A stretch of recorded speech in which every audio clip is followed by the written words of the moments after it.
예, 금융정책국장입니다. 가계부채 대응 방향에 대해서 보고를 드리겠습니다.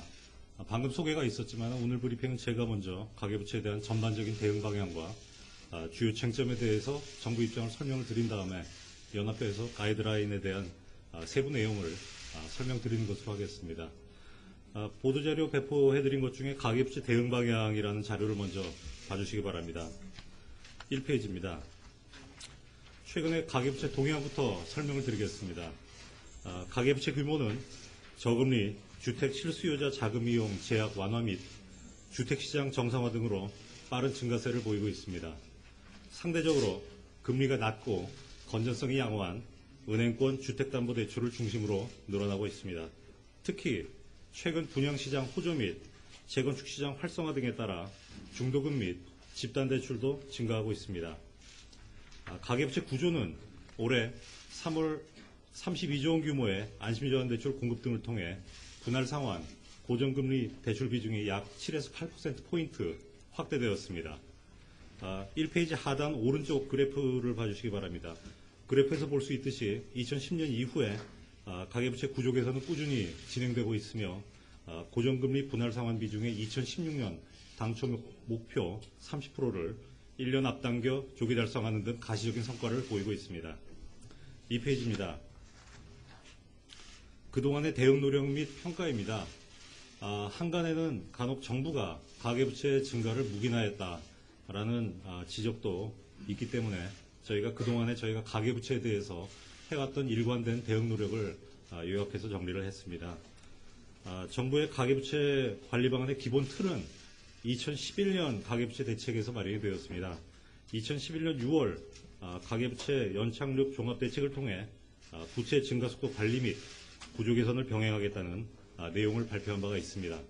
이후 규제 차익 등으로 제2금융권 대출이 증가함에 따라 2012년 제2금융권 가계부채 보완 대책을 마련을 하였습니다. 작년 2월에는 경제혁신 3개년 계획을 통해 가계부채뿐만 아니라 소득증대 방안도 병행하기로 결정하였으며 8월에는 LTV DTI 규제를 합리적으로 정비하여 주택시장 정상화 및 서민경제 활성화에 도움을 주었습니다. 올해 3월에는 안심전환대출 공급을 통해 기존의 변동금리 또는 이자만 갖고 있던 대출을 고정금리이면서 분할 상환하는 대출로 전환하였습니다. 이를 통해 향후 금리 상승 가능성에 선제적으로 대비하고 빚은 처음부터 나누어 갚는 것이라는 바람직한 금융관행이 자리 잡을 수 있는 토대를 형성하였다고 생각합니다. 가계부채 상환 및 대응에 대해 IMF나 무디스 같은 해외 주요 기관도 긍정적으로 평가한 바 있습니다. 3페이지입니다. 지난 7월에는 가계부채 종합관리 방안을 발표하였습니다. 첫 번째로 빚은 상환 능력 범위 내에서 갚고 처음부터 상환 능력 범위 내에서 빌리고 처음부터 나누어 갚는 두 가지 원칙이 기초한 선진국형 여신심사 및 사후관리 제도를 도입하기로 하였습니다. 은행연합회를 중심으로 확정한 구체적인 방안은 제가 브리핑을 한 후에 이어서 상세 내용을 발표하도록 하겠습니다. 7월 대책에서 저희가 발표했던 여러 가지 내용이 있습니다. 2번, 3번, 4번에 있는 내용들인데 여기 나와 있는 것들은 이미 조치가 완료가 되었습니다. 2번 내용에 있는 분할 상환 고정금리 연도별 목표 비중을 지난 8월에 행정지도로 상향 조정하였으며 구조개선 실적에 따라 주신보 출연료를 우대하는 등의 인센티브 강화 조치도 정상 추진하고 있습니다.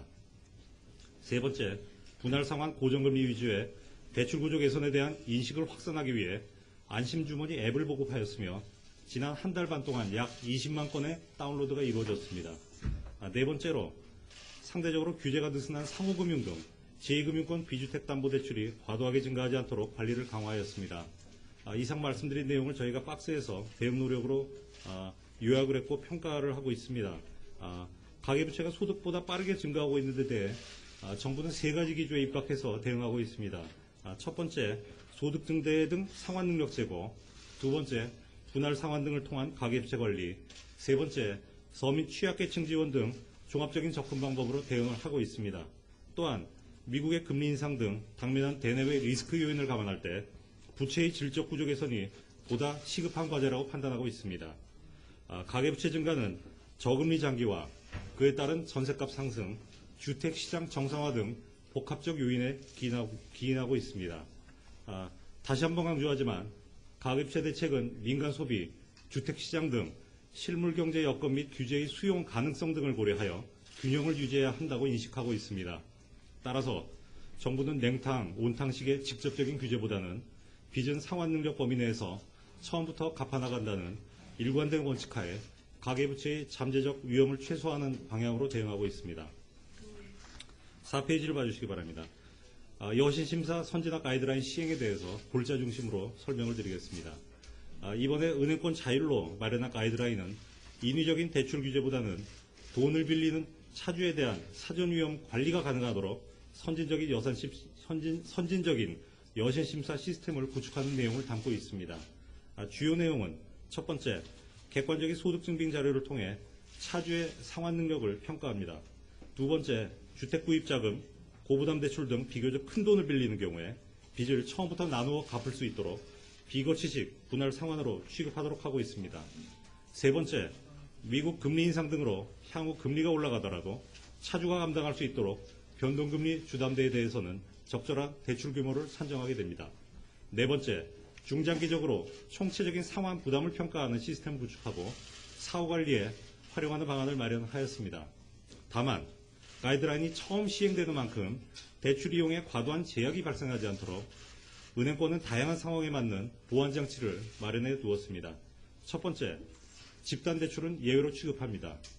대출의 특성이나 분양시장 상황 등을 고려하여 이번 가이드라인을 집단대출에도 획일적으로 적용하는 것이 적절하지 않다고 판단하였기 때문입니다. 집단대출에 대해서는 은행 스스로 분양 가능성 등 사업성 평가를 통해 리스크를 관리해 나갈 것입니다. 두 번째, 기존에 취급된 주택담보대출에는 적용되지 않습니다. 가이드라인 시행 이후에 신규로 취급되는 주택담보대출에 대해서만 적용을 하게 되겠습니다. 세 번째, 신규로 취급되는 주택담보대출에도 다양한 예외 사유를 규정하고 있습니다. 대표적으로 3천만 원 이하 소액대출은 소득증빙 시 최저생계비 활용이 가능합니다. 또한 상환 계획이 명확하거나 의료비, 학자금 등 불가피한 생활자금인 경우도 비거치식 분할 상환 적용에 예외를 두었습니다. 5페이지 가이드라인 시행 시기입니다. 현장 의견 수렴 및 가계부채 관리 협의체 등에서 논의한 결과 은행권 여신 선진화 TF에서 마련한 가이드라인을 원안 그대로 도입하되 시행 시기는 수도권은 2월 1일, 비수도권은 5월 2일로 결정하였습니다. 비수도권은 그동안 DTI 규제가 적용되지 않아 소득증빙이 까다롭지 않았던 점 등을 감안하면 수도권보다 가이드라인 이행에 시간이 더 필요하다는 은행들의 의견이 있었고 이를 관계부처 협의를 통해 반영하기로 하였습니다. 또한 전국 16개 은행의 내규 보완 및 전산 개편, 7,300여 개에 달하는 지점의 은행 직원 교육에도 상당한 시간이 걸린다는 점을 감안하였습니다. 마지막으로 고객에 대한 사전 이해를 구하기 위해 홍보도 적극적으로 강화해 나갈 계획입니다. 그 외에도 금융위, 금감원, 은행연합회, 은행 등이 참여하는 합동 대응팀을 운영하여 시행에 무리가 없도록 하겠습니다. 은행 등의 가이드라인 시행 준비사항 이행을 지원 점검하는 한편 시행 이후 상황을 면밀히 모니터링하면서 신속 대응하겠습니다. 아울러 은행권 가이드라인 시행으로 인한 보험권으로의 대출 수요 이동에 대응하기 위해 보험권 여신심사 선진화 방안도 내년 중에 도입하겠습니다. 이상으로 제가 준비한 가계부채 대응 방향에 대한 설명이었습니다만 6페이지부터는 가계부채 관련 주요 이슈에 대한 정부의 입장을 간략히 설명을 드리겠습니다. 저희가 한 10개 이슈 정도를 뽑았습니다. 가계부채 문제에 대한 관심들이 워낙 높고 이런저런 여러 가지 오해나 우려가 제기되고 있기에 저희가 정리하는 것이 기사 작성에 편의를 제공하겠다는 생각에 정리를 한 것입니다. 첫 번째, 6페이지 첫 번째 이슈를 봐주시기 바랍니다. 부동산을 통한 경기 활성화 때문에 가계부채가 증가한 건 아니냐라는 지적이 있습니다. 소위 말해서 빚내서 집 사라라는 지적에 대한 정부의 입장이 아니었느냐에 대한 비판이라고 생각을 합니다. 이러한 주장은 가계부채 증가의 주범이 오로지 LTV DTI 규제 합리화 하나다라는 인식에 기반한 것으로 보입니다. 그렇지만 앞서 제가 설명드렸듯이 가계부채 증가는 LTV DTI 규제 합리화뿐만 아니고 여러 가지 복합적 요인에 기인합니다. 저금리 기조 장기화라든지 주택시장 정상화, 그리고 실수요자 중심의 주택시장의 구조적 변화 등 여러 가지 요인에 기인하고 있습니다. 똑같은 질문이 이달 초에 임종용 위원장께서 원래 기자간담회를 할 때 제기가 되었다고 기억을 합니다. 그때 서민층이 2012년 상황을 언급을 하셨습니다. 서민층이 집을 제때 팔지 못해서 이사도 제대로 가지 못했던 2012년 상황을 기억을 하신다면 2014년 8월에 LTV DTI 규제 합리화는 그러한 비정상적인 상황을 정상화하기 위한 조치였다고 저희는 판단을 하고 있습니다.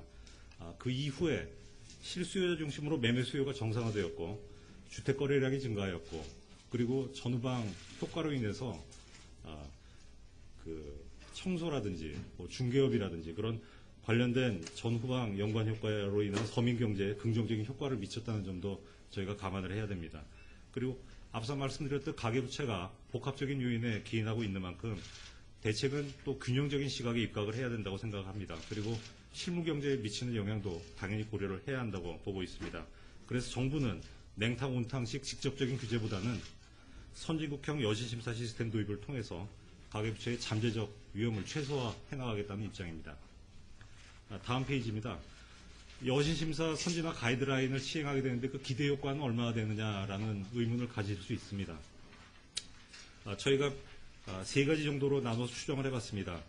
비거치식 분할 상환 대출로 전환되는 규모가 있습니다.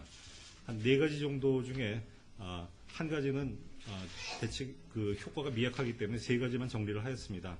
증빙소득이 아닌 신고소득을 활용해서 취급하는 대출, 그리고 LTV 60% 또는 DTI 60%를 초과하는 고부담 대출, 주택 구입을 위한 대출, 이렇게 세 가지를 나눠서 저희가 영향을 조사를 해봤더니 1년에 연평균 주담대 신규 취급액이 약 126조 원 정도 됩니다. 그중에 한 20%에 달하는 한 25조 원 정도 수준이 앞으로 일시 상환에서 비거치식 분할 상환으로 전환이 되게 될 것으로 기대를 하고 있습니다. 그리고 상승 가능 금리라는 제목을 저희가 새로 붙였는데 종전에 알고 계시던 스트레스 레이트입니다. 스트레스 레이트를 통해 가지고 스트레스 DTI, 즉 상승 가능 DTI가 80%를 초과하는 경우에는 고정금리로 취급을 하든지 대출 규모가 조정을 받게 됩니다. 여기에 영향을 받는 규모는 새로 취급되는 126조 원 규모의 약 2.8% 정도에 달하는 것으로 저희가 계산이 나왔습니다. 그리고 증빙소득 확인이 어려운 경우에 보통의 경우에는 대부분의 분들이 국민연금이나 건강보험료 등을 제출하셔가지고 인정소득으로 해결을 할 수 있을 것으로 생각을 합니다. 또한 이게 안 되면 신용카드 신고소득으로 해결이 가능한데 이런 것들이 제출이 안 되시는 분들이 극소수 있을 수 있습니다. 이런 분들의 경우에는 이들 서류도 준비가 안 되는 경우에는 최저생계비를 활용하실 수밖에 없는데 이 경우에는 대출 규모가 3천만 원 이하로 제한된다는 점을 유념해 주셔야겠습니다. 그리고 마지막으로 총체적 상환 부담을 판단하기 위해 도입하는 DSR이 있습니다. DSR은 대출에 대한 사후 관리를 위한 선정 기준이 되겠습니다. 그렇기 때문에 대출 규모에 직접적으로 미치는 영향은 없습니다. 8페이지입니다. 가이드라인 시행함에 따라 대출 절벽이나 부동산 시장 충격이 발생하는 건 아니냐라는 우려가 있습니다. 저희가 이번 가이드라인을 마련을 하면서 현장 의견을 충분히 수렴하였습니다. 그리고 관계기관 합동으로 부동산 시장에 미칠 영향이 최소화되도록 다양한 상황을 고려해서 세심하게 살펴보았습니다. 그리고 또한 가이드라인은 다양한 상황에 맞는 많은 예외를 인정을 하고 있습니다. 따라서 집단대출이라든지 기존 주택담보대출에 대해서는 예외로 인정을 하고 있기 때문에 우려하신 것 같은 대출 절벽이라든지 부동산 시장의 충격 발생 가능성은 제한적일 거다라고 전망을 하고 있습니다. 다음 9페이지입니다. 이번 가이드라인이 그렇다면 가계부채 관리에는 과연 도움이 되겠느냐라는 의문이 반대로 있을 수가 있습니다. 12월 17일 이번 주죠. 미국 금리 인상이 예정이 되어 있습니다. 그렇게 되면은 결국은 대내외 시장 금리가 전반적으로 상승을 하면서 부채 상환 부담이 커지는 것 아니냐라는 점을 다들 우려를 하고 계십니다. 그래서 이러한 당면 리스크에 대응한 저희 이번 대책은 시의적절한 위험관리 대책이라고 저희는 평가를 하고 있습니다. 말씀드렸듯이 정부가 지난 7월에 발표한 가계부채 대책은 세 가지 기조에 입각을 하고 있습니다. 첫 번째는 상환능력 제고, 두 번째는 가계부채 개선, 가계부채 구조 개선, 세 번째는 서민 취약계층 지원입니다. 이렇게 종합적인 접근법을 저희가 마련해서 가계부채 전체에 대해서는 대응을 하고 있고요. 이번 가이드라인은 두 번째 기조인 그 가계부채 구조 개선, 즉 위험관리, 대내외 리스크, 금리 상승 리스크 등에 대한 위험관리 대책으로 이해를 하시면 되겠고요. 이번 가이드라인을 통해서 상환 능력 내에서 빌리고 그리고 처음부터 나누어 갚는 기본 원칙이 정착될 것으로 기대를 합니다. 앞서 말씀드렸듯이 연평균 주택담보대출 신규 취급액의 약 20% 수준 정도가 추가로 비거치식 분할 상환으로 전환될 것으로 추정을 하고 있고요. 이러한 관행이 정착이 되면 시간을 두고 가계부채도 감축이 되고 구조 개선도 가속화될 것으로 전망을 하고 있습니다. 다음 10페이지입니다. 총량 관리에 대한 정부 입장입니다. 부채 규모가 너무 많이 늘어나다 보니 가계부채 총량 관리가 필요한 것 아니냐라는 의견을 가질 수가 있습니다. 저희가 직접적인 가계부채 총량 관리를 하게 되면은 형식적으로는 돈을 빌려주는 은행에 1차적으로 규제가 가해지게 됩니다만 실제 부담은 돈을 빌리는 차주에 귀착될 가능성이 높습니다. 그리고 총량 관리가 이루어지게 되면 그에 따라서 금리 상승이라든지 신용 할당과 같은 부작용이 발생할 초래될 우려가 있습니다. 이렇게 되면 은행보다는 보다 취약한 입장에 있는 차주가 그 부담을 고스란히 지게 될 가능성이 높습니다. 따라서 차주라든지 경기에 미치는 충격을 전혀 고려하지 않은 총량 관리보다는 저희가 누차 밝히듯이 상환 능력 내에서 빌리고 처음부터 나눠 갚는 기본 원칙을 지키는 것이 더욱 바람직한 대책이라고 판단을 하고 있습니다. 다음 페이지. LTV DTI 규제를 환원해야 된다는 것 아니냐라는 지적도 많이 제기가 되고 있습니다. 저희는 이렇게 생각합니다. 이러한 주장은 두 가지 논거에 기반을 두고 있다고 봅니다. 첫 번째는 LTV DTI만이 가계부채 증가의 유일한 주범이다라는 생각이고요. 두 번째는 경기라든지 이런 종합적인 시각은 전혀 갖지 않고 가계부채 하나만을 고려했을 때 나오는 주장이라고 생각을 합니다. 첫 번째에 대해서 앞에 저희가 누차 말씀을 드렸듯이 최근에 가계부채 증가세는 복합적인 요인에 기인을 합니다. 그래서 하나의 처방이 모든 문제를 해결할 수 있다고 생각하지 않습니다. 그리고 가계부채 대책을 하는 데 있어서는 민간 소비나 주택시장 등 거시경제를 고려한 균형적이고 종합적인 접근이 필요합니다. 가계부채를 관리를 한다고 그러면서 경기 상황을 전혀 고려하지 않는다는 것이 오히려 이상하지 않겠습니까? 저희는 그렇게 생각을 합니다. 따라서 정부의 가계부채 대책은 저희가 7월 대책에서 밝혔듯이 세 가지 기조에 입각한 종합적인 대응입니다. 그리고 총량 관리보다는 가계부채의 질적 구조 개선에 중점을 두고 있습니다. 결론적으로 현재 LTV DTI 규제를 환원할 계획은 없습니다. 12페이지입니다. 집단대출의 가이드라인을 적용하지 않는 이유, 적용하기 어려운 이유입니다. 집단대출이 일반 주택담보대출과는 다른 대출 구조를 가지고 있음을 저희가 감안할 필요가 있습니다.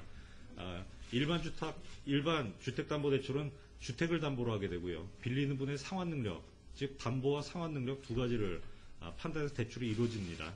그렇지만 집단대출은 선분양, 후입주라는 이제 독특한 구조를 기반으로 한다는 것을 저희가 감안할 필요가 있겠습니다. 집단대출의 경우에는 담보하고 상환 능력 두 개 중에 담보에 해당하는 부분은 주택이 건설되기 전이기 때문에 담보가 없고, 그리고 상환 능력의 경우에는 시행사나 시공사, 보증기관 등이 보증을 하게 됩니다. 보증이 있기 때문에 차주의 상환 능력은 평가하지 않고 있습니다. 이런 두 가지 특성을 고려를 할 경우에 일반적인 주택담보대출에 적용되는 똑같은 가이드라인을 집단대출에 적용하기는 어렵다고 저희가 보았습니다. 물론 중도금을 다 납부한 다음에 잔금대출에게 전환이 될 경우에 잔금대출은 일반 주담대하고 성격이 유사해집니다. 그렇지만 중도금까지 다 납부를 했는데 대출 실행한 다음에 입주 단계에서 만약에 잔금대출에 어떤 차질이 생기는 경우에는 보다 더 큰 문제가 발생하는 것 아니냐라고 저희가 보았기 때문에 예외로 인정하게 되었습니다. 그것뿐만 아니고 주택시장 등 거시경제 전반에 대한 충격도 당연히 고려를 하였습니다. 따라서 집단대출에 대한 관리는 앞서 말씀드린 바와 같이 은행 스스로 리스크 관리를 하도록 유도하는 한편 관계 기관과 함께 지속적으로 모니터링을 해나가겠습니다. 13페이지입니다. 여심사 가이드라인이 실행이 되면 사실상 지방의 DTI를 적용하는 것은 아니냐라는 궁금증이 생길 수 있다고 생각을 합니다.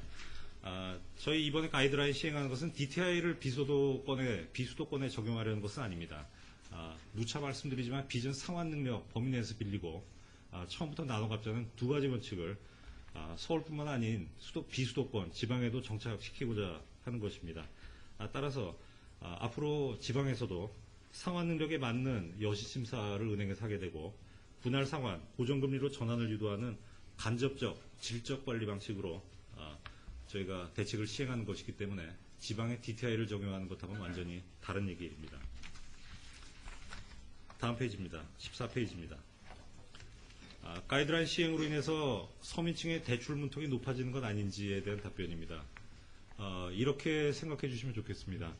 빚을 갚지도 못하는 사람에게 빚부터 내주는 것이 과연 바람직한가라는 것을 생각해 볼 필요가 있겠습니다. 소득과 같은 상환 능력이 부족한 차주에게 과잉 대출을 취급하는 것이 장기적으로는 이분들을 더 큰 곤란에 빠뜨리는 결과를 낳을 수가 있습니다. 저희가 가이드라인 시행을 하게 됨에 따라서 서민층에게 애로가 최소화될 수 있도록 충분한 예외 사유를 인정하고 있습니다. 자료에 1번, 2번 두 가지 이렇게 쭉 나와 있고요. 상세 자료 나와 있습니다. 그리고 서민 취약계층에 대해서는 지난 6월 저희가 서민금융 지원 강화 방안을 발표를 했습니다. 그래서 맞춤형 지원을 해나가고 있고요. 이를 뒷받침하기 위해서 서민금융진흥원 설립 등 서민금융관리법에 대한 국회 통과가 시급하다고 인식을 하고 있습니다. 마지막 15페이지입니다. 연체 채무 탕감에 대한 입장입니다. 그동안 정부는 국민행복기금, 신보기 등을 통해서 다양한 채무조정 지원 제도를 시행해오고 있습니다. 그리고 채무연체자의 경제적 재기를 적극 지원해오고 있습니다. 특히 상환 여력이 결여된 고령자, 기초생활수급자 등에 대해서는 채무상환 유예 등을 통해서 탄력적으로 지원을 하고 있습니다. 그렇지만 채무자의 상환 능력을 고려하지 않은 대규모 빚탕감은 여러 가지 부작용을 낳는다고 생각하고 있습니다. 성실 상환자와의 형평성 문제, 고의적인 상환 거부와 같은 도덕적 해이를 야기할 수 있습니다. 그리고 경제 전반의 효율성에 악영향을 미칠 가능성이 크다고 봅니다. 이상 저희가 준비한 가계부채 대응방에 대해서 설명을 마치도록 하겠습니다.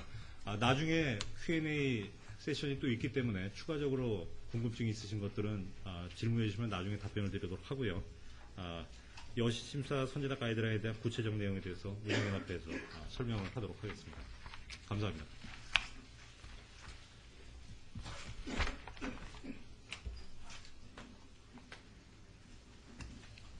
은행연합회 여신제도 부장입니다.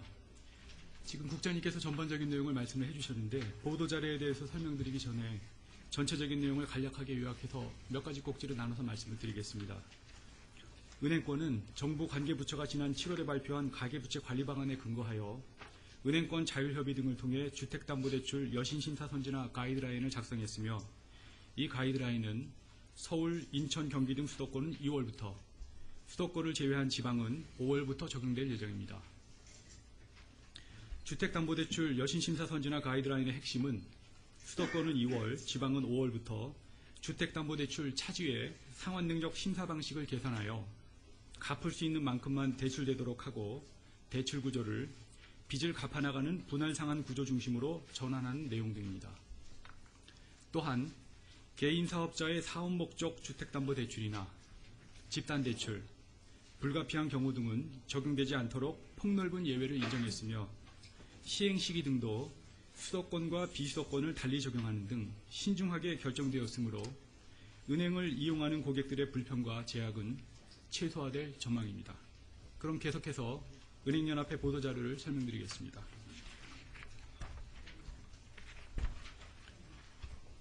앞으로 은행권의 가계 주택담보대출에 대해 여신심사 선진화 가이드라인이 시행됩니다. 추진 배경은 앞서 말씀드린 바와 같이 정부가 구성한 가계부채 관리협의체를 운영한 결과를 감안하여 정부에서는 지난 7월 22일경 가계부채 종합관리방안을 마련하여 발표한 바 있습니다. 동 방안의 원칙은 첫째로 금융회사의 상환능력 심사 방식을 선진국형으로 개선하여 처음부터 갚을 수 있는 만큼만 대출되도록 하는 것입니다. 두 번째 원칙은 대출 구조를 처음부터 나누어 갚는 방식으로 개선해서 빚을 늘리는 구조에서 빚을 갚아나가는 구조로 전환하는 내용입니다. 이를 구체화하기 위해 은행권은 7월부터 11월까지 여신심사 선진화 TF를 구성 운영하고 이를 기반으로 가이드라인을 마련했습니다. 여신심사 선진화 가이드라인의 기본 방향은 1페이지 하단의 박스를 중심으로 말씀드리겠습니다.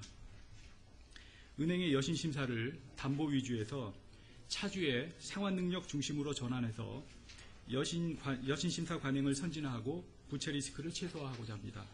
첫 번째 방향은 상환 능력을 정확하게 평가하기 위한 소득 증빙 자료의 객관성 확보입니다. 두 번째 방향은 신규 주택 구입 자금, 고부담 대출 등은 비거치식 분할 상환을 유도하는 내용입니다. 세 번째 방향은 변동금리 주담대는 금리 상승 가능성을 고려하여 대출 한도를 산정하고, 마지막으로 총체적 상환 부담을 산출하고 이를 은행 자율로 사후 관리에 활용토록 하는 내용입니다. 다만 선진화 방안이 처음 시행되는 만큼 집단 대출이나 채무 인수 등 다양한 상황에 맞는 예외를 폭넓게 허용했습니다. 이로 인해서 급격한 금융이용 제약은 완화될 것으로 전망됩니다. 2페이지입니다. 주요 내용 첫 번째로 소득 증빙 자료 객관성 확보입니다. 계산 방안부터 말씀드리겠습니다. 대출 시 차주의 원천 징수 영수증 등 객관성이 높은 증빙소득 등을 우선 활용해서 소득을 파악토록 하고, 증빙소득으로 확인이 어려운 경우에 인정소득이나 신고소득을 활용해서 소득을 추정하되 최저 생계비 활용은 제한토록 하겠습니다. 이 페이지 중간에 증빙소득, 인정소득, 신고소득별로 활용 가능한 소득 구체적인 유형이 나와 있습니다. 다만 집단대출이나 3천만 원 이하 소액대출로 소득 증빙은 어렵지만 영업점장이 별도의 상환재원 등을 확인한 경우에는 제한적으로 최저 생계비 활용이 가능토록 예외를 두었습니다. 이 페이지 하단의 적용 예를 보시겠습니다. 비수도권에 거주하는 A씨의 경우인데 그전에는 최저 생계비 기준을 활용해서 10년 만기 1억 원까지 주택담보대출을 받을 수 있었습니다만, 앞으로는 소득 금액 증명원 등 객관적인 소득자료 제출이 필요합니다. 이러한 증빙소득이 없는 경우에는 인정소득이나 신용카드 사용액 등 신고소득 제출도 가능합니다. 3페이지입니다. 분할 상환 관행 정책 관련입니다. 현재는 최근에 주택시장이 안정된 성숙 단계로 접어들어서 과거와 같은 주택가격의 큰 폭 상승은 기대하기 어려운 상황입니다. 그러므로 처음부터 조금씩 원리금을 갚아나가도록 함으로써 만기 시에 한꺼번에 갚아야 하는 과도한 상환 부담을 미연에 방지할 필요가 있습니다. 이를 위해서 신규 주택담보대출로서 아래 조건에 하나라도 해당이 되면 원칙적으로 거치기간 1년 이내를 포함한 비거치식 분할 상환 대출로 취급하게 됩니다.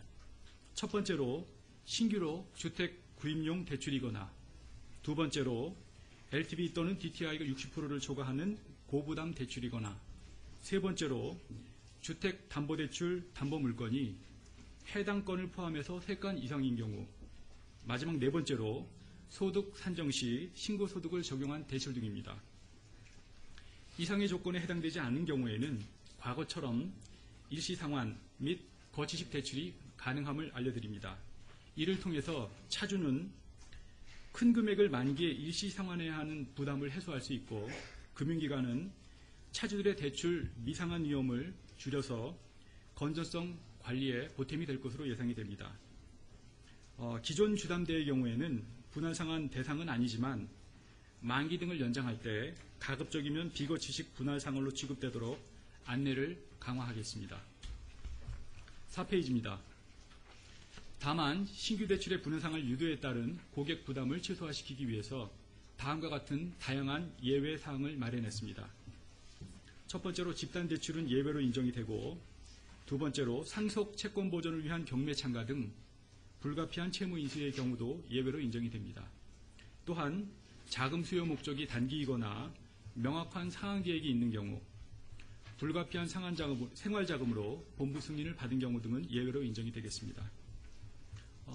이해를 돕기 위해서 몇 가지 적용 예를 준비했습니다. 첫 번째 적용 예는 중간 부분을 보시면 비거치식 분할 상환 대출을 선택하면 만기 일시 상환에 비해서 10년간 총 지금 예시에 따르면 2,800만 원의 이자 절감 및 이자 소득, 이자 비용, 소득공제 혜택을 받을 수 있다는 부분입니다. 그 밑에 있는 두 번째 적용 예를 말씀드리겠습니다. 기존의 주택담보대출을 연장할 때 분할 상환 대출을 유도하는 부분을 예시로 만든 내용입니다. 다음 5페이지 설명드리겠습니다. 세 번째 적용례입니다. 대부분 비거치식 분할 상환 대출은 그 거치 기간이 없는 것으로 오인하기 쉬운데 지금 세 번째 예에서 보여지는 것처럼 비거치식 분할 상환 방식으로 대출하더라도 고객의 희망 등에 따라 1년 이내에 거치 기간 설정이 가능함을 설명드리고자 합니다. 네 번째 적용례입니다. 네 번째 적용례는 집단 대출의 경우에는 가이드라인 적용의 예외고 이전과 동일한 방식으로 대출을 받을 수 있다는 부분을 안내하는 내용입니다. 다섯 번째 적용례입니다. 좀 특별한 케이스인데요. 예를 들어서 갑자기 어머니가 돌아가시게 돼서 어머니가 소유했던 3억 원 상당의 주택과 함께 일시 상환 방식인 1억 원의 주택담보대출도 상속받은 경우입니다. 이 경우에 채무 인수를 위해서 은행을 방문했을 때 은행은 상속으로 인한 채무 인수는 가이드라인 적용의 예외로서 일시 상환 방식으로 주택담보대출을 받을 수 있음을 안내할 예정입니다. 6페이지입니다. 변동금리 주담대에 대해서 금리 상승 가능성을 고려한 상환 능력을 평가하겠습니다. 현재 변동금리 비중이 66.4% 9월 말 기준입니다. 로 높은 상황이고 향후 미국 금리 인상이 있게 되면 이자 부담이 증가할 우려가 있어서 다음과 같은 개선 방안을 마련했습니다. 신규 변동금리 주택담보대출에 대해서는 향후 금리 상승 가능성을 감안한 상승 가능 금리를 적용해서 대출 한도를 적용하겠습니다. 이는 대출 금리 인상은 아닌 점을 감안을 해주시기 바랍니다. 상승 가능 금리를 감안해서 DTI를 산출하고 동 DTI가 80%를 초과할 경우에는 고정금리 대출로 유도하거나 변동금리를 유지하면서 동 DTI가 80% 이하로 취급되도록 대출 규모를 안내할 예정입니다. 이 역시 대출 거절과는 관련이 없습니다. 다만 집단 대출 및 불가피하게 채무를 인수하는 경우 등에는 변동금리 대출이라 하더라도 폭넓은 예외를 인정하고자 합니다. 6페이지 하단의 적용례입니다. 여기 나와 있는 사례의 A씨가 변동금리 대출을 희망하는 경우에 상승 가능 금리를 앞으로는 고려해야 되고 예시에서 계산한 DTI 비율이 80%를 초과하는 경우에 고정금리 대출로서 전액을 대출받거나 대출 금액을 하향 조정해서 상승 가능 DTI를 80% 이하로 맞춘 후에 두 가지 방법 중에 한 가지 방법을 선택할 수 있게 됩니다. 7페이지입니다. 차주의 총 금융부채 상환 부담을 평가하는 시스템을 도입토록 하겠습니다. 현재 총부채 상환 비율이라고 불리는 DTI를 활용해서 상환 능력을 평가하고 있으나 기타 대출의 상환 부담에 대한 고려는 미흡하다는 지적을 받고 있습니다. 이에 따라서 신규 주택담보대출에 대해 총부채 원리금 상환 비율 DSR 지표를 통해서 차주의 총 금융부채 상환 부담을 평가하고자 합니다. 도표를 보시면 기존 DTI의 분자 부문의 기타 부채는 이자 상환액만을 고려토록 되어 있으나 우측에 보시면 신규 DSR은 기타 부채에 대해서도 원리금 상환액을 고려토록 되어 있습니다. 소득 대비 총부채 원리금 상환액이 은행에서 판단하는 적정 수준인 80%를 초과하는 경우에는 은행 자체의 사후관리 대상으로 선정해서 부실화 예방을 위한 모니터링을 강화하겠습니다. 이 역시 대출 규모 제한과는 관련이 없습니다. 7페이지 하단의 적용례입니다. 예시에 나와 있는 계산에 따르면 DSR은 88.3%로서 은행이 판단하는 적정 규모인 80%를 초과하게 되므로 은행에서는 차주의 대출에 대해서 신용 상태를 모니터링하는 등 사후관리를 실시하는 사례입니다. 8페이지 기대효과를 말씀드리겠습니다. 대출이 필요한 수요자가 자신의 상환 능력에 맞는 규모의 대출을 받아서 처음부터 조금씩 갚아 나가도록 유도함으로써 차주 입장에서도 연체 위험이 줄어들기 때문에 궁극적으로는 금융소비자 보호에 보탬이 되는 효과가 있습니다. 두 번째로 금융회사도 상환 능력 평가 위주로 대출 관행을 선진화하여 차주 부실화를 예방함으로써 건전성 관리에 큰 보탬이 될 것으로 전망됩니다. 경제 전체적으로도 가계부채 연착륙에 기여할 수 있다고 판단됩니다. 시행 시기는 이미 말씀드린 것처럼 저희 은행권의 의견 등을 토대로 관계부처로 구성된 가계부채 관리 협의체에서 논의한 결과 수도권은 2월 1일, 비수도권은 5월 2일부터 시행키로 하였습니다.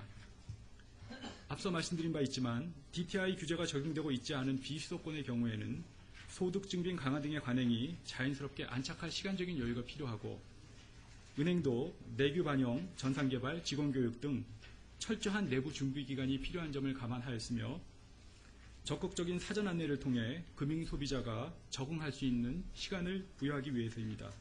이를 통해서 여신심사 가이드라인이 연착륙될 수 있도록 유도하겠습니다. 9페이지 향후 계획입니다. 동 방안에 따른 고객의 불편이 최소화될 수 있도록 은행연합회를 중심으로 관계기관들과 함께 합동대응팀을 구성하여 운영하겠습니다. 동 TF를 통해 각 은행 영업점 창구를 통해서 들어온 질이라든가 특별한 고객 민원 등에 대해서 신속하게 대응할 계획이며 동 방안과 관련된 고객의 상담 수요에 적극 부응하기 위해서 은행 직원 교육에 철저를 기하겠습니다. 그리고 저희가 구체적으로 좀 말씀드리고 싶은 내용은 세 번째 내용입니다. 전반적인 내용을 설명 들으셨다시피 상당히 내용이 복잡하게 느껴질 수 있습니다. 이에 따른 질의 수요가 폭증할 것으로 예상이 되는데요. 은행별 홈페이지 등을 통해서 은행 직원과 직접 상담하거나 콜센터와 통화하지 않고도 제도의 개요 등을 쉽게 이해할 수 있도록 대화식 자동 안내 코너를 은행별로 운영할 예정입니다. 구체적으로 말씀을 드리자면 고객이 상담 직원과 직접 통화하거나 대면하지 않고 은행 홈페이지에서 화면에 표시되는 내용에 따라서 본인에 해당되는 내용을 체크하는 경우에 제출 가능한 소득 증빙 자료의 종류, 비거치식 분할 상한 대상 또는 예외 대상 등을 확인함으로써 향후 대출 계획에 참고하거나 바뀐 제도의 개요를 이해하는 데 유용한 정보를 제공토록 할 예정입니다. 10페이지에는 여신심사 선진화 방안을 시행하는 16개 은행의 연락처가 나와 있고 여신심사 선진화 방안 Q&A 부분은 간략하게 제목 위주로만 말씀을 드리겠습니다. 첫 번째, 적용 대상 대출 및 시행 시기입니다. 누차 말씀드린 것처럼 은행이 주택을 담보로 하여 신규로 취급하는 가계주택담보대출이 대상이고 자영업자 등 개인사업자가 사업 목적으로 주택담보대출을 받는 것은 가계대출이 아니므로 적용에서 배제됩니다. 다만 집단대출은 대출구조가 일반 가계주택담보대출과 상이한 점을 감안해서 대상에서 제외했습니다. 시행시기와 관련돼서는 수도권은 2월, 비수도권은 5월이며 수도권은 1페이지 하단에 나온 것처럼 서울, 경기, 인천 지역이지만 일부 접경 지역과 인천의 도서지역 일부는 제외됩니다. 2페이지입니다. 원천 징수, 영수증 등 증빙소득이 없으면 대출을 못 받는지, 증빙소득이 없는 차주라도 대출을 받을 수 있습니다. 우선적으로 객관성이 인정되는 증빙소득을 우선적으로 확인하되 인정소득이나 신고소득 자료를 활용해서도 충분히 대출을 받을 수 있습니다. 3페이지입니다. 가이드라인에 따라 추가로 제출해야 되는 서류가 있는지 여부입니다. 신용카드 사용액 등으로 소득을 추정하는 신고소득의 경우에는 비거치식 분할 상한 대출로 취급하게 되는 등 일부 제약이 있을 수 있습니다. 그러므로 가급적 고객님들께서는 소득을 객관적으로 입증할 수 있는 원천, 징수, 영수증 등 증빙소득 자료를 우선 준비하는 것이 바람직합니다. 4페이지입니다. 대출 받을 수 있는 한도가 줄어드는 것은 아닌지, 근본 가이드라인 시행으로 직접적으로 대출 한도가 줄어드는 경우는 거의 없습니다. 앞서 말씀드린 상승 가능 금리를 감안한 DTI가 높게 나오는 차주는 고정금리 대출로 금리 유형을 변경하거나 아니면 상승 가능 DTI가 80% 이내가 되도록 대출 규모를 다만 일부 조정하는 경우는 있을 수 있습니다만 이 경우도 대부분의 경우라고 보기는 힘들 것 같습니다. 5페이지입니다. 상승 가능 금리 적용으로 변동금리 차주의 금리가 상승하는지 아까 본문에서도 말씀드렸지만 실제 고객의 이자를 계산하는 금리가 올라가는 것은 아닙니다. 저희가 적용하는 금리는 부채를 상환할 수 있는 여력이 있는지를 평가하기 위한 산출과 평가 목적의 금리를 적용하는 것이지 실제 적용되는 금리와는 관계가 없음을 명확히 말씀드립니다. 6페이지입니다. 주택을 구입하는 경우 거치식이나 일시상한 대출로 대출을 받을 수 있는지 여부입니다. 6페이지 중간에 있는 예외사항에 해당이 되면 총 5가지 이상의 예외가 나와 있는데요. 거치식이나 일시상한 대출로 취급이 가능합니다. 집단대출인 경우, 불가피한 채무인수인 경우, 명확한 상환계획이 있는 경우, 불가피한 생활자금으로 본부 승인을 받은 경우, 5번째 사항이 포괄적인 표현입니다. 그 밖에 은행이 자율적으로 대출 신청자가 충분한 상환 능력을 가지고 있거나 불가피한 사정이 있다고 판단하는 경우에는 거치식이나 일시상한 대출로도 대출을 받을 수 있습니다. 7페이지입니다. 비거치식 분할상환 대출은 거치기간이 전혀 없는지 여부입니다. 비거치식 분할상환 대출이라 하더라도 고객의 희망 등에 따라 1년 이내의 거치기간 설정은 가능하므로 고객의 부담은 가중되지 않을 전망입니다. 8페이지입니다. 총부채 원리금 상환 비율 DSR 지표는 사후 관리에만 사용한다라고 하지만 실질적으로 대출 거절 지표로 사용되는 것은 아니지에 대한 부분입니다. 이번에 가이드라인의 DSR 지표에 대한 모든 내용에는 대출을 거절하도록 하는 내용은 없습니다. 은행들은 사후 관리에 적극 활용해서 총부채 원리금 상환 부담이 큰 차주는 지속적인 론 리뷰라든가 모니터링을 통해서 부실화되지 않도록 사전적인 조치를 취해 나가겠습니다. 9페이지입니다. 앞으로 대출 신청자들이 유의해야 할 사항입니다. 소득 대비 대출 규모가 큰 고부담 대출 차주나 신고소득 대출 차주의 경우에는 비거치식 분할상환 대출로 취급하는 등 일부 부담이 발생할 수 있습니다. 또한 변동금리 선택 차주도 상승 가능 DTI 계산 결과에 따라서 고정금리로 유도되거나 일부 초과 금액이 조정될 수 있습니다. 그리고 다양한 예외가 있지만 예외로 적용받기 위한 심사기간이 필요하기 때문에 시간이 더 소요될 수 있는 점이 있습니다. 그러므로 이번 가이드라인 시행으로 인해서 대출 상환 방식이나 금리 유형에 영향을 받을 수 있고 예외를 적용받더라도 다소의 시간이 소요될 수 있는 점을 감안해서 과거처럼 주택구입 계약을 완료하고 나서 차후에 대출을 신청하기보다는 본인의 소득과 소득 증빙 종류 등을 고려한 대출 규모, 상환 방식 및 금리 유형 등을 미리 은행과 상담을 받고 그 이후에 계약을 체결하는 것이 바람직합니다. 10페이지 이하 내용은 여신심사 선진화를 위한 가이드라인 본문입니다. 이 내용은 지난주에 은행연합회에서 은행연합회 여신전문위원회에서 은행들 간에 자율적으로 의결된 내용입니다. 대부분의 내용이 앞서 말씀드린 내용을 단순히 조문화한 것이고 은행의 자율적인 업무 지침에 해당되는 내용이기 때문에 구체적인 설명을 생략하고 참고로 보실 만한 부분만 간단히 언급하고 설명을 생략하겠습니다. 10페이지 1조 부분입니다. 1조 목적 부분에는 은행이 주택담보대출을 취급하는 데 필요한 사항을 정함에 있어 참고할 수 있는 내용을 규정한다라고 하여 세부 사항 결정에 은행의 자율성을 부여한 측면이 있습니다. 11페이지입니다.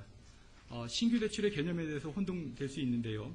신규 대출의 정의가 11페이지 상단에 나와 있습니다.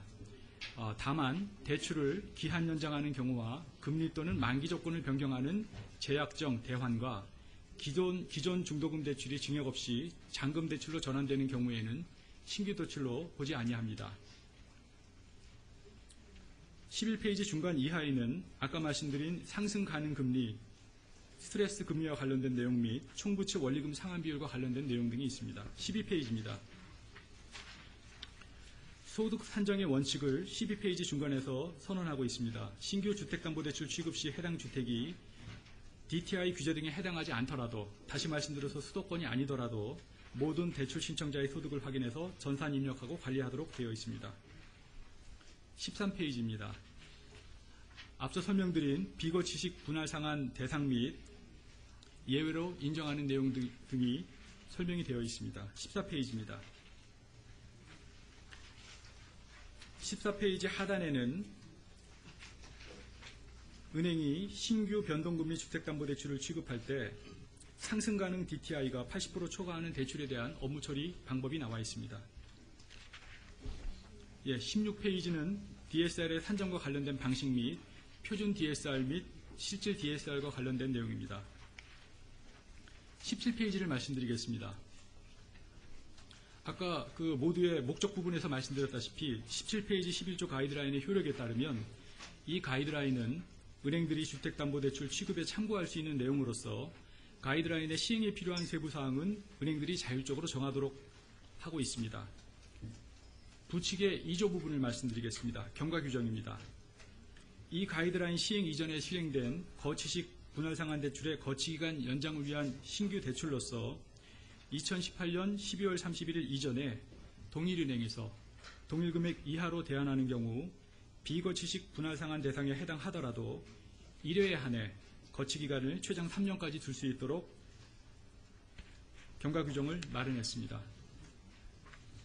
이상으로 은행연합회 보도자료 및 주요 질의응답 자료에 대한 설명을 마치겠습니다. 감사합니다. 네, 이제부터 질의응답 시간을 갖도록 하겠습니다. 질문이 있으신 분은 소속과 성명을 말씀해 주시고 질문해 주시기 바랍니다.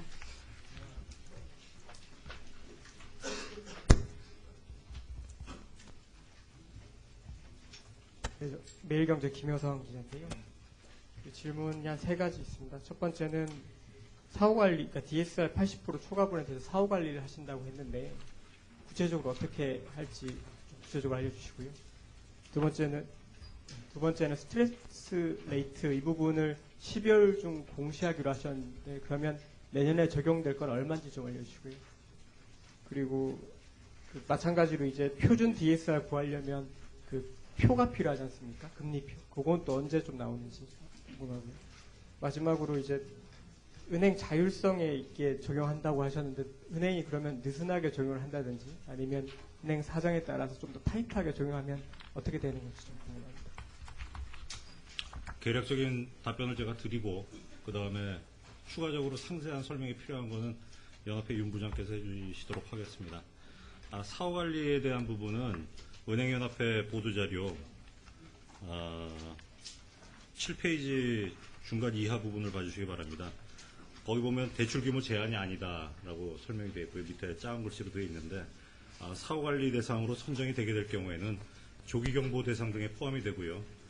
은행 스스로 차주의 신용 상태를 점검을 하고 차주와의 상환계획 상담 등을 통해서 상환부담 감소를 위해 노력하는 등 선제적 리스크 관리에 활용한다라는 내용이 되겠고요. 스트레스 레이트는 매달 은행연합에서 공시를 하게 되어 있습니다. 그래서 지금 11월 말까지가 2.7% 정도로 저희가 계산이 되어 있는데 그걸 매달 저희 산출하는 방법이 또 가이드라인에 상세히 나와 있기 때문에 그거에 따라서 하게 되겠고요. 표준 DSR을 계산을 하려고 하면은 주담대뿐만이 아니라 기타 부채의 잔액과 그 다음에 여러 가지 만기라든지 상환 구조 이런 것들이 필요합니다. 현재까지는 신용카드 같은 경우도 카드 사용 한도를 설정을 할 때 업건별로 만기라든지 금리라든지 이런 것들을 추정해서 사용하고 있는데 은행연합회의 현재 대출 잔액은 지금 집중이 되고 있습니다. 나머지 대출 구조에 대한 것들은 아직 집중이 되어 있지 않는데 처음에는 추정해서 사용을 하다가 나중에 이제 이번에 신용정보원이 출범을 하게 되면은 다른 대출 구조에 대해서도 상환 구조에 대해서도 정보가 집중이 되게 될 것입니다. 그걸 활용해서 작성을 하게 될 것이고요. 그리고 이제 이게 좀 느슨하지 않느냐라는 말씀을 하셨지만은 차주의 상환 능력을 판단하는 것은 은행의 여신심사의 기본입니다. 그래서 어차피 이걸 자율적으로 해야 할 부분이라고 저희가 생각을 하는데 중요한 부분이고 국민 전체의 어떤 금융 이용에 영향을 미치는 부분이고 통일적으로 적용해야 될 부분이 있기 때문에 이 가이드라인을 적용해서 하는 것인데요. 그거를 지키지 않았다고 해서 어떤 뭐 제재나 그런 것은 있지 않습니다.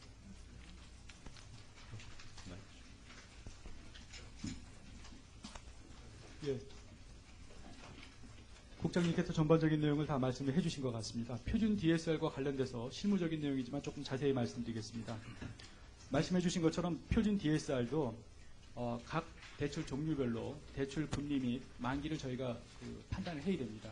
그래서 이미 이와 관련된 선제적인 작업으로 신용평가에서 여러 곳으로부터 관련 자료를 받아서 대출 종류 및 대출 종류별로 대출 만기와 금리를 저희가 조사하는 작업을 이미 오래전에 착수를 했었고요.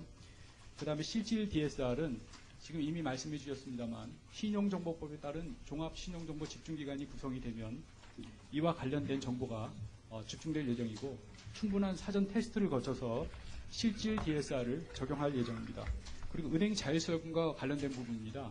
아까 가이드라인의 앞부분의 목적 부분에서도 말씀드렸지만 이 가이드라인은 참고 목적으로 은행에게 자율성을 부여하고 있지만 이 가이드라인의 작성 과정에 은행들이 대략 한 4개월 정도 동안 직접 참여를 했습니다. 그래서 은행들이 여러 가지 다양한 의견을 다 감안해서 만들었기 때문에 자율적으로 부여가 되고 세부적인 사항은 각 행별로 결정할 수 있지만 아마 이 내용에 다 동의하는 취지시고 지난주에 이미 의결도 됐기 때문에 이 가이드라인의 취지를 훼손하지 않는 범위 내에서 은행들이 내규 등을 좀 자유롭게 만들면서 적용을 할 것으로 예상을 하고 있습니다.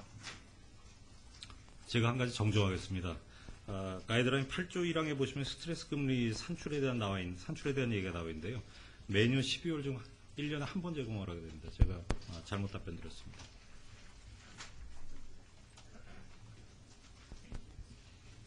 KBS 최영원 기자인데요.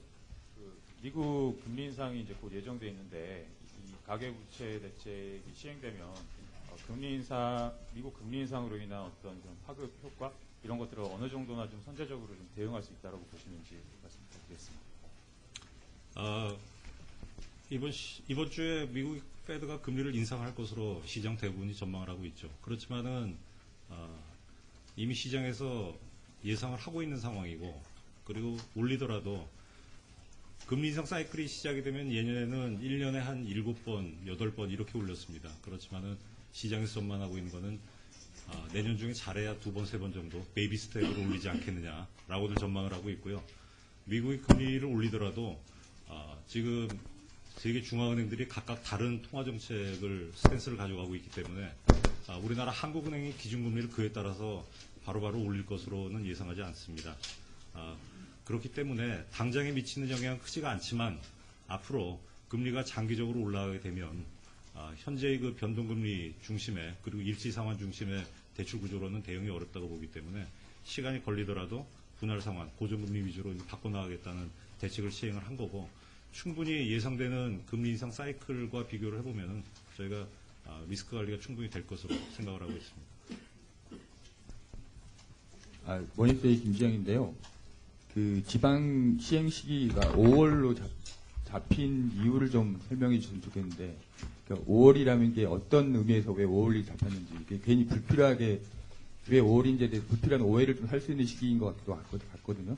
왜 5월이라고 정하신지 이유를 좀 설명해 주시면 좋겠고, 그 DSR 산정할 때 포함되는 기타 대출의 범위가 어디까지인지를 좀 궁금하거든요. 그러니까 모든 금융대출이라고 해야 되는 건지, 예를 들어서 뭐 자동차 할부금까지도 다 포함시키는 건지, 거기에 대한 좀 범위를 좀 설명해 주시면 좋겠고요. 그리고 그 기존 주담대는 이제 적용이 아닌데 만기가 돌아와서 이제 갱신해야 되거나 아니면 연장해야 되거나 아니면 갈아타야 되는 경우에는 이걸 신규로 취급하는 걸로 알고 있는데, 물론 경과 규정에 그 2018년 12월까지 그 같은 은행에서 연장한 경우에는 뭐 인정한다라고 돼 있는데, 예를 들어서 뭐 이 비거치식 분할 상환 대출의 거치 기간이 끝난 대출이 아니라 만기시 상환의 만기가 돌아온 대출 같은 경우에도 연장을 해주는 건지 같은 조건으로 그것 좀 확인해 주셨으면 좋겠습니다. 예, 첫 번째 왜 5월이냐에 대해서는 저희 그 가계부채 대응 방향 처음에 보고드린 자료 5페이지를 봐주시기 바랍니다. 5페이지에 답이 다 나와 있습니다. 저희가 그동안 여신선진화 TF가 7월부터 11월까지 15차례 회의를 했습니다. 그래서 가이드라인을 마련을 했는데요. 저희가 이제 은행들의 의견도 수렴을 해야 되고, 그리고 정부 부처 협의 과정을 이제 거치고, 공정위 협의를 거치고, 이런 많은 절차를 거쳤습니다. 그래서 저희가 파악을 해본 결과 지방과 서울은 좀 달리 취급할 필요가 있겠다.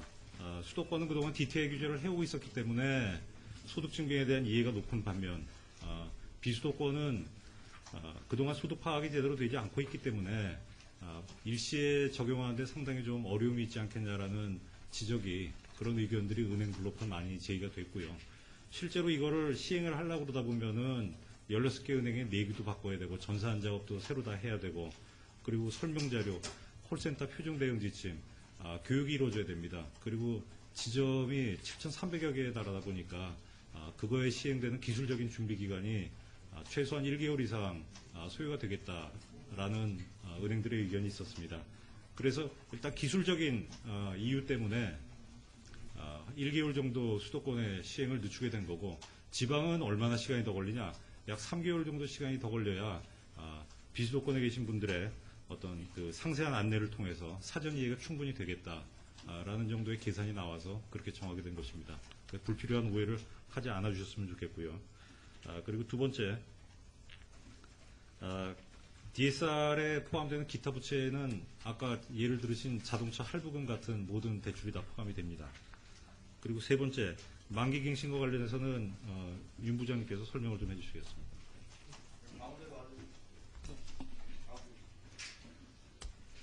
예, 지금 국장님께서 전반적인 내용을 말씀을 해주셨는데요. 먼저 그 지방은행 시행 시기를 5월 이후로 한 부분과 관련된 저희 은행권 쪽에서 드릴 말씀은 은행권 쪽에서 그동안 계속 시행 시기를 충분히 준비 기간을 충분히 감안해서 시행 시기를 결정해 주셔야 이 제도가 안착할 수 있고 연착륙하는데 큰 보탬이 될 것 같다는 입장을 계속 말씀드렸습니다. 좀 구체적으로 말씀을 드리자면 정부 관계기관 주관으로 가계부채 관리 협의체가 여러 차례 구성됐던 걸로 알고 있는데요. 저희도 깜짝 놀랄 정도로 저희 은행연합회와 주요 시중은행 그리고 추후에는 지방은행들까지 수시로 이 가계부채 관리 협의체에서 의견을 수렴을 해주셨습니다. 그래서 저희가 계속적으로 건의를 했던 내용이 충분한 준비기간을 부여해 줄 것과 지방의 경우에는 수도권과는 달리 DTI 규제가 현재 적용되고 있지 않기 때문에 3개월 정도의 추가적인 준비기간을 부여해야 된다는 부분을 계속 반복적으로 말씀드렸던 부분이 아마 반영이 된 것으로 저희는 그렇게 알고 있습니다. 그리고 두 번째로 기타 대출에 포함되는 그 범위에 대해서 말씀을 해주셨는데요.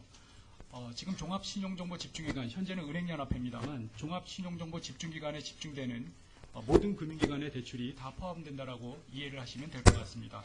세 번째로 기존 주담대, 그러니까 신규 대출의 개념에 대해서 좀 명확하게 말씀을 해달라고 하셨는데요.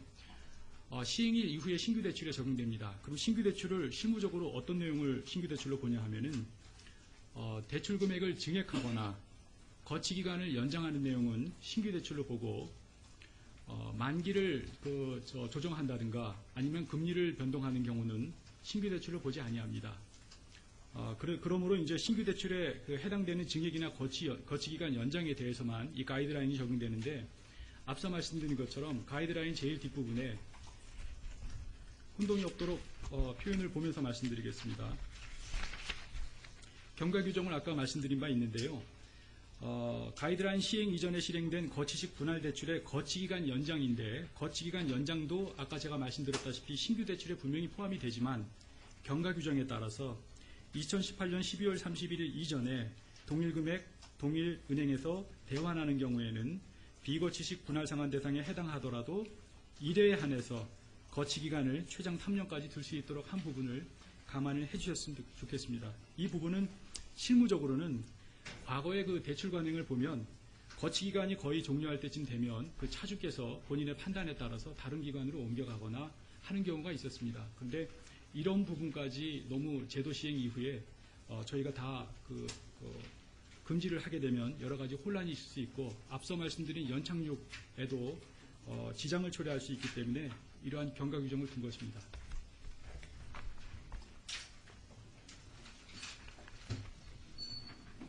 네, 디지털타임스 강은성입니다. 집단 대출에는 이번 가이드라인을 적용하지 않겠다고 여러 차례 말씀을 하셨었는데 이번에도 보면은 집단 대출이 선분양이라는 이런 시행이나 시공사의 보증을 기반으로 하기 때문에 그리고 또 다른 조건이나 이런 게 많이 다르기 때문에 적용하지 않는다고 이렇게 설명을 해주셨는데 근데 최근에 이제 금융이나 금감원 같은 데서 발표를 하는 자료들을 보면 이 보증을 하는 시행이나 시공사들이 지금 연체율이나 부실 채권 비율이나 이런 것들이 상당히 높은 수준이고 그런 것들이 계속 증가하는 추세고 그래서 이들의 보증이 과연 그렇게 신용이 높은 만큼 믿을 만큼 그렇게 보증이 간단한 것인가. 그럼에도 불구하고 집단대출은 지금 계속 급증을 하고 있고 그게 또 가계부채 급증세의 주 원인이 되고 있는데 그럼에도 불구하고 이게 여기에는 적용을 안 하겠다. 그럼 이 가이드라인은 적용 못한다 하더라도 당국 차원에서 은행에서 집단대출에 대한 심사를 감독을 한다든지 이런 식으로 좀 관여를 해야 되는 것이 아닌가 하는 생각이 드는데 이거를 그냥 두시는 이유가 뭔지가 궁금하고요. 그다음에 두 번째로 일반 서민들이 대출 절벽에 처하지 않도록 서민금융 지원책을 다양하게 마련을 하셨다고 하셨는데 그게 아시다시피 지금 국회에서 다 무산이 되고 19대에서 폐기가 될 위기에 처했거든요. 그래서 서민금융진흥원 설립이나 대부업 금리 인하나 이런 것들이 지금 다 어려워져서 1금융권에서 만약에 대출이 총액이 제한이 된다던가 금리가 좀 올라서 2금융권으로 돌아서야 한다던가 이런 서민들이 사실상 받을 수 있는 방법이 많지 않은 걸로 알고 있는데 이 부분에 대해서 좀 어떻게 넥스트 플랜을 마련을 하셨나요? 집단대출에 관해서는 가이드라인을 적용하지 않는 이유를 물어보신 것 같습니다. 가이드라인을 적용하지 않는 이유에 대해서는 제가 상세히 설명을 드린 바가 있습니다. 리스크 관리를 어떻게 할 거냐? 집단 대출이 갑자기 증가를 하다 보니까 은행들이 스스로 리스크 관리를 시작을 했습니다. 각 사업장에 사업성 평가들을 그동안 엄밀히 하지 않았었는데 그거를 엄밀히 하고 있는 쪽으로 지금 돌아섰기 때문에 은행 가장 바람직한 것은 은행이 자율적으로 리스크 관리를 해주는 것이고요. 그거에 따라 지금 리스크 관리가 지금 이루어지기 시작했다라는 말씀을 드리고, 물론 감독 당국이 모니터링하고 있습니다. 오늘 금감원에서도 와주셨는데 거기에 대해서 모니터링을 지금 와치를 하고 있다는 말씀을 드리고, 서민금융진흥원 지금 법 통과가 아직 불확실합니다. 불확실하지만 서민금융진흥원은 잘 아시다시피 기존에 뭐 신복이, 행복기금, 미소금융재단 이렇게 나눠져 있던 것들을 지금 합치는 것이거든요. 기존에 공급하고 있던 서민금융 상품에 미치는 영향은 없습니다. 그렇기 때문에 법 통과 여부와 관계없이 저희가 맞춤형 서민금융 대책은 전혀 차질 없이 진행이 될 것이다. 그런 말씀 드리겠습니다.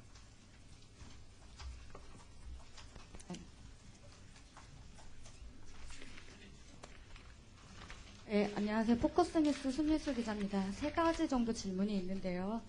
하나는 아까 집단대출 어쨌든 배제하시겠다고 예외 적용을 두시겠다고 했는데 내년 신규 물량이 분양 물량 공급량이 70만 호라고 합니다.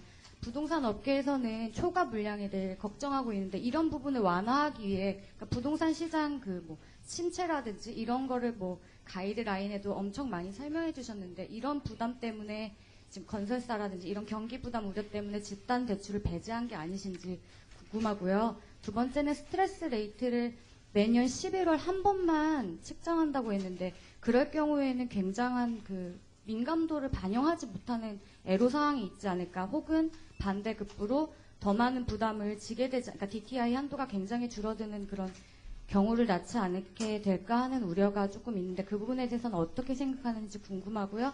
세 번째는 은행권 여신 심사 가이드라인인데 내년 하반기 중에도 보험권으로 내놓는다고 하셨는데 좀 주 골자는 어떻게 될지 구상하고 계신 게 있다면 좀 한 말씀 부탁드리겠습니다. 예, 집단대출 질문을 또 해주셨습니다.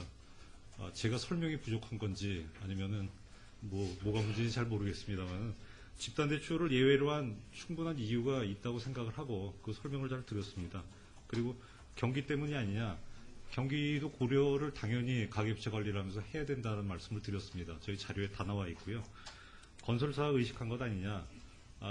저희가 이번에 구조조정 해보다 보니까 잘 아시겠지만은 경기 민감 업종들, 조선, 해운, 철강 이렇게 쭉 있죠.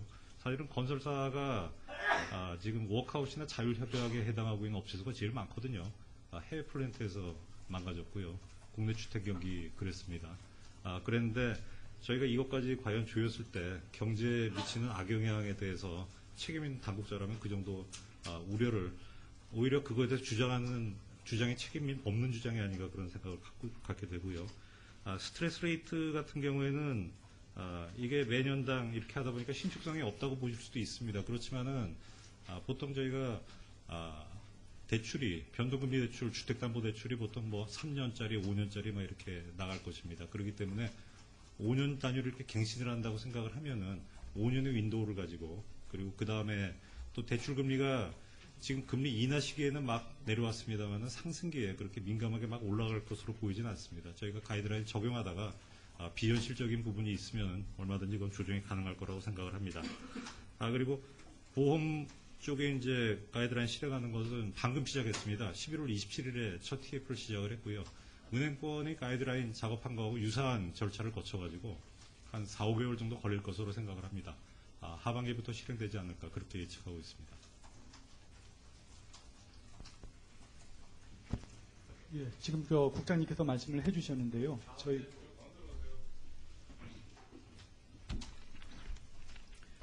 집단 대출 관련돼서 여러 언론 매체 쪽에서 반복적으로 질문을 해주시는 데는 그만큼 관심이 아마 크기 때문으로 생각이 됩니다.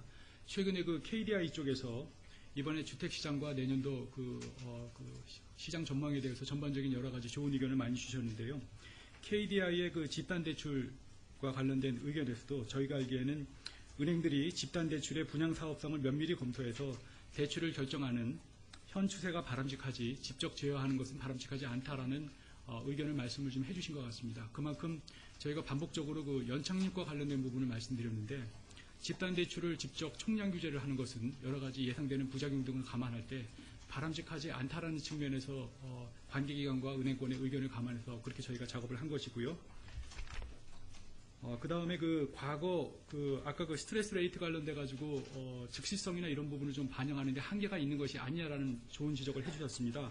근데 아까 설명드린 전반적인 내용을 보시면 저희가 과거 5년에 한국은행의 신규 가계대출 가중평균 금리를 중에서 11월에 최근금리 차이를 빼는 겁니다. 그렇다 그러면 이 의미는 지난 5년 동안에 이 변동금리가 실질적으로 향후에 변할 수 있는 부분을 과거 5년치를 저희가 다 감안한 것이나 마찬가지이기 때문에 1년에 1회 정도, 지금 말씀드린 것처럼 1년에 1회 정도 저희가 과거 5년치를 감안한 스트레스 레이트를 산출한다 하더라도 현재로서는 충분하지 않겠느냐라는 그 실무적인 의견을 반영해서 이렇게 결정됐다고 말씀드릴 수 있겠고요.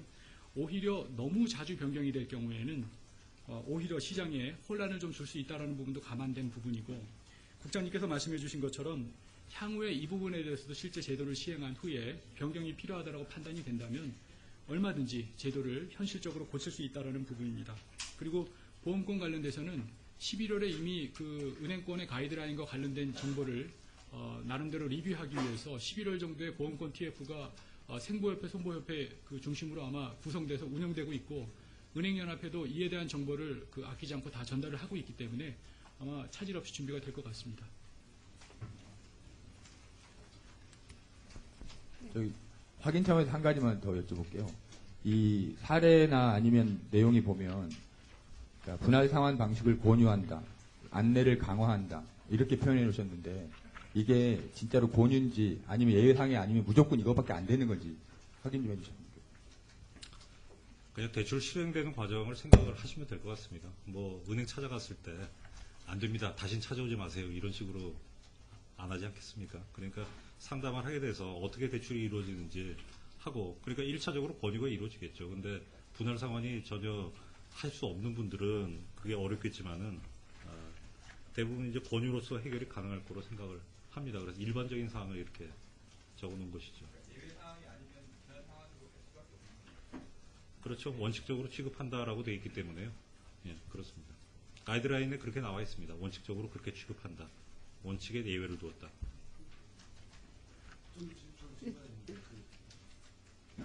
어쨌든 내년 2월 1일부터 수도권이나 서울에 대해서는 분할 상환은 원칙적으로는 가는 거 아니에요? 네. 근데 보니까 스트레스 금리 도입해서 스트레스 DTI를 산출했을 때 이게 80% 넘어가면 하나가 추가되는데 이제 보정금리로 권유한다고 나와 있단 말이에요. 근데 네.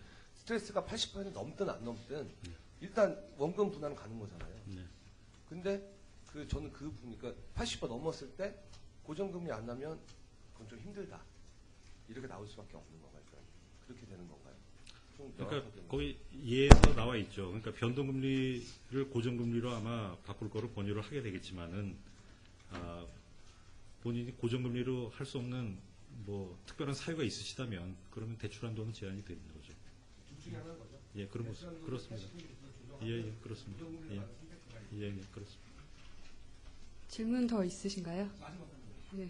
DSR 도입해서요, 은행이 만약에 아까 말씀해 주신 것 같은데 좀 명확하게 해줄 필요가 DSR 도입해서 너 은행에서 대출 받았는데 은행에서 이거를 현재 DTI처럼 적용해서 자기네 은행은 소위 빡세게 심사를 하겠다. 그러면 그래 가는 거죠, 그 은행은? 아니, 이렇게 사후 관리에 이용하겠다는 말씀이고요. 근데 이런 우려가 있을 수가 있습니다. 결국 이게 대출 심사 기준으로 적용이 돼서 DSR이 아주 높으신 분들은 대출이 이제 거절되는 것 아니냐.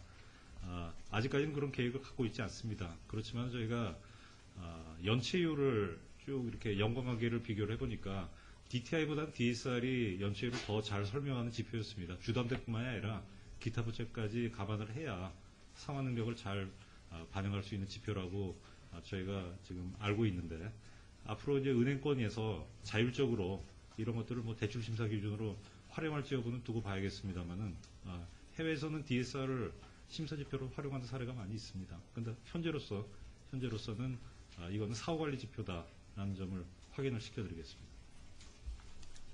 질문 더 있으신가요? 없으시면 이상으로 브리핑을 마치겠습니다. 고맙습니다.